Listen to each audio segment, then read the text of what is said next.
महिला उद्यमिता आसनि बरायफिनबाय रायजोफोर फिन खेबसे बयखौबो चेनेलावहाय तो जायफोरा मोजां मोनो नायलांनो हासिगोनलाय एसे तो मोननैसो आपडेट्स लानानै फैनाय जाबाय आरोना तो जोङो मैयासिमहालागै नुनो मोन्दोंमोन निउसफोरावहाय माने जोंहा गोदान सरकारनि जितु इएमफोरनि मुं बा लिस्ट ओंखारबोनो गोनां दङमोन ना तो दासिमबो फोसावाखै बेबायदि जोङो निउसफोर नुनो मोन्दोंमोन नाथाय ओंखारबोबाय नामा लिस्टआ तो जोङो एसे आर'नाइ खौराङावहाय नुनो मोन्दों नाथाय आङो सियर नङा आरोना थेवबो बे लिस्टखौहाय स्क्रिनावहाय होनानै होनाय जाबाय तो बिदिब्ला गुबुन मोनसे आपडेट्सआव थांनि गुबुन मोनसे आपडेट्सआ जाहैबाय जोंहा मानगोनां हाग्रामा महिलारि सारा तो NDA आवहाय थागोन नामा दा जोङो सरसा जाबाय थानाय निउसफोर नुनो मोन्दों आरोना तो मामाया मा बुंलांखो आङो एसे क्लिप्सखौहाय होनानै होनाय जागोन तो क्लिप्सखौ होलांगोन आरोना मामाया मा बुंलांदों এই আলোচনাৰ বৰ্তমান পৰিবেশ নহয় ভাৰতীয় জনতা পাৰ্টিয়ে BPF-ৰ লগত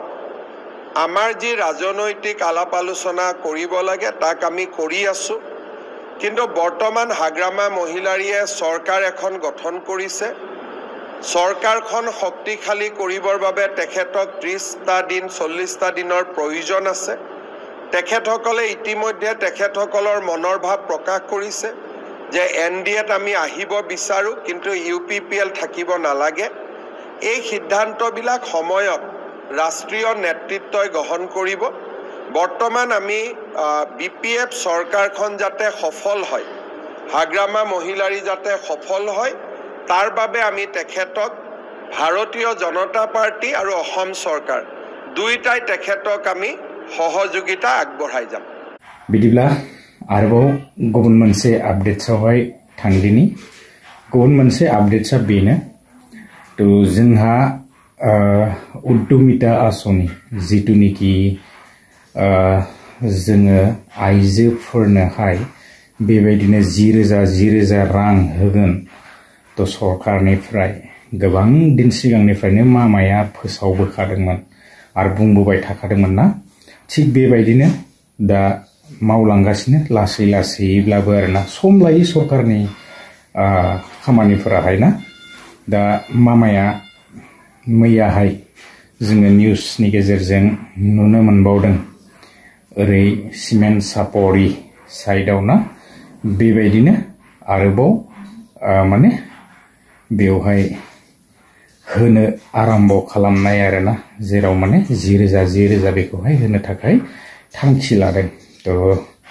नुनो मोन्दों एसे आङो क्लिप्सखौ लागायनानै होलांफाखानोसै मामाया मा बुंलांखो জোনাই বিধানসভা সমষ্টিত আমি 36,884 গৰাকী মহিলাৰ মাজত মহিলা উদ্যমিতা আঁচনিৰ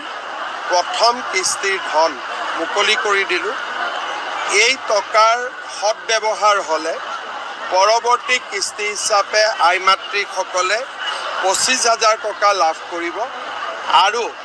25,000 টকাৰো সৎব্যৱহাৰ হ'লে আইমাতৃসকলে 50,000 টকা লাভ কৰিবলৈ সক্ষম হ'ব